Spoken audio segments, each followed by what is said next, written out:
تو اگر تمہیں یقین کامل ہوتا کہ یہ باتیں سچی ہیں تو تم ہرگز یہ کام نہ کرتے، ظلم و زیادتیاں نہ کرتے۔ اگر بھٹک گئے تھے، کبھی گناہ ہو گیا تھا تو زندگی میں معافی مانگ لیتے۔ حکیم صاحب آپ کے سامنے رسول کریم علیہ السلام کے اسوہ حسنہ میں سے بتا نہیں رہے تھے کہ آپ نے فرمایا میری بیٹی فاطمہ نے چوری کی ہوتی میں اس کے ہاتھ کاٹ دوں۔ اب امام ابن الاسیر جیسے لکھتے ہیں کہ اللہ کے رسول جو بخشے بخشائے، اگر جنت ان کے لیے نہیں تھا اور کس کے لیے؟ مگر جب وقت آخر آیا تو بندیاری کے زمانے میں سر پر پٹی بندھوائی، عباس اور علی کے کندھوں پر ہاتھ رکھ کر گئے، ممبر پر بیٹھے اور اس کے بعد مسجد میں نہیں جا سکے، فوت ہو گئے۔ آخری خطبہ آپ نے دیا اور سوموار کو صبح کو فوت ہو گئے۔ تو آپ نے فرمایا میں سمجھتا ہوں کہ میرا دنیا سے کوچ کا وقت آ گیا، میں جا رہا ہوں اور اب میں اللہ کی عدالت میں پیش ہونا ہوں گا۔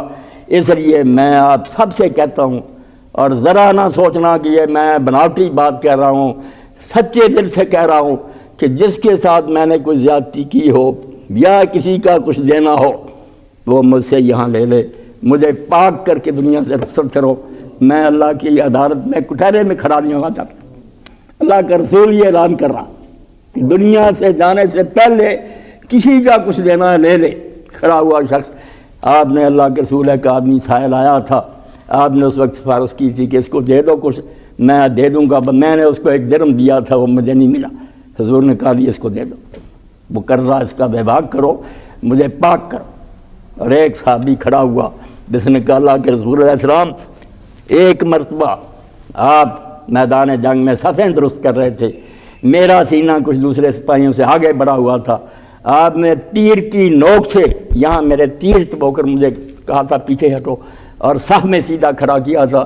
وہ تیر جو چبھایا تھا آپ نے میں اس کا بدلہ لینا چاہتا۔ اب مجمع سے چیخیں بلند ہوئی، لوگ روئے کہ رسول اللہ کی حالت کیا، کتنے کمزور ہو اور یہ بدلہ لینا چاہتا۔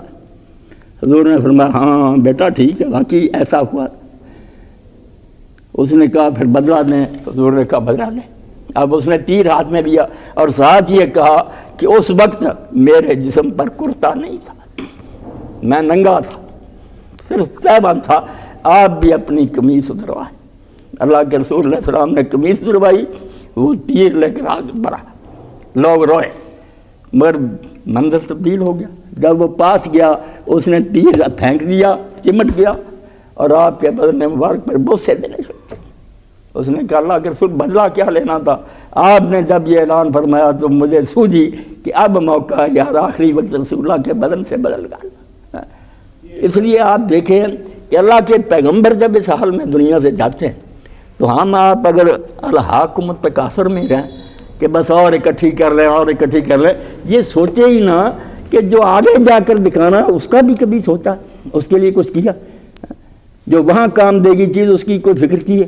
فرمایا تم اسی دھندے میں لگے رہے، قبروں میں چلے گئے، بڑی جلدی تمہیں پتہ چل جائے گا کہ تم بیکار وقت ضائع کر کے آ گئے ہو، برباد کر کے آ گئے ہو۔